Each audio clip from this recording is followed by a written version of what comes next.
Welcome to Devar Torah. I'm Megan Yates. This week's Torah portion is Natzavim, which means standing. However, all this will happen only if you pay attention to what Adonai your God says, so that you obey his mitzvot and regulations which are written in this book of the Torah. If you turn to Adonai your God with all your heart and with all your being. For this mitzvot which I am giving you today is not too hard for you. It is not beyond your reach. It isn't in the sky so that you need to ask, who will go up into the sky for us, bring it to us, and make us hear it so that we can obey it.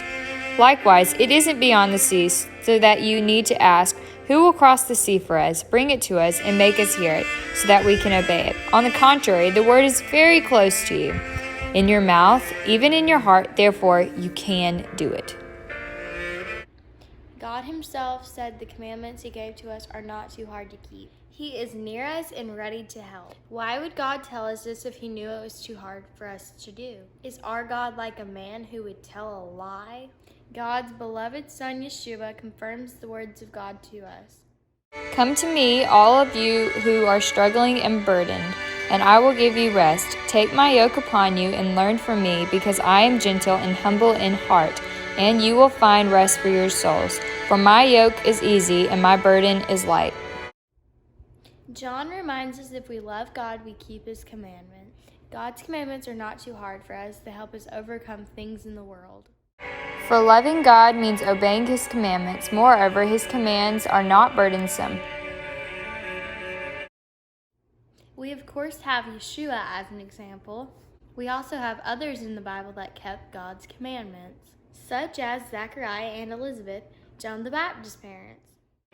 Both of them were righteous before God, observing all the mitzvot and ordinances of Adonai blamelessly. Is it really harder to keep God's commandments than to not keep God's commandments? I'm just a 13-year-old girl reading the weekly Torah portion. I don't know doctrines and I'm not a Bible scholar.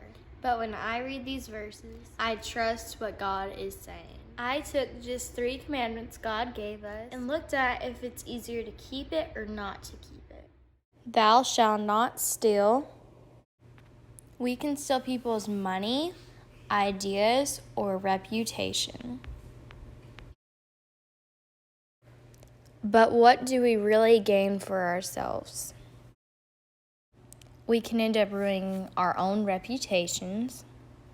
We can look foolish or even end up in jail. Or we can follow Philippians 4:12 through 13. We can be content with all we have and let God give us strength. Thou shalt not commit adultery. Seems like to commit adultery would take a lot of work. People would have to lie, cheat, and hide. It causes confusion and breaks people's hearts, and ultimately leads to divorce and breakup of family.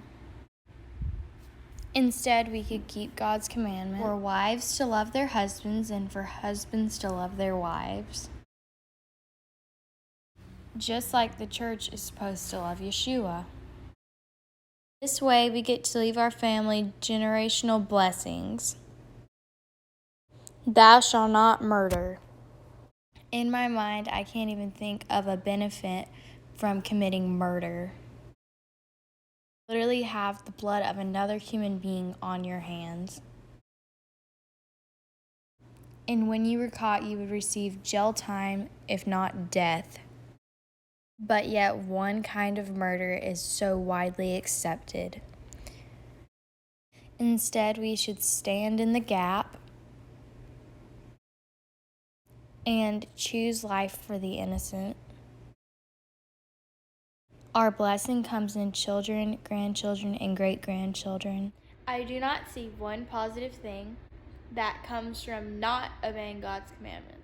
And I only see great things that come from keeping God's commandments.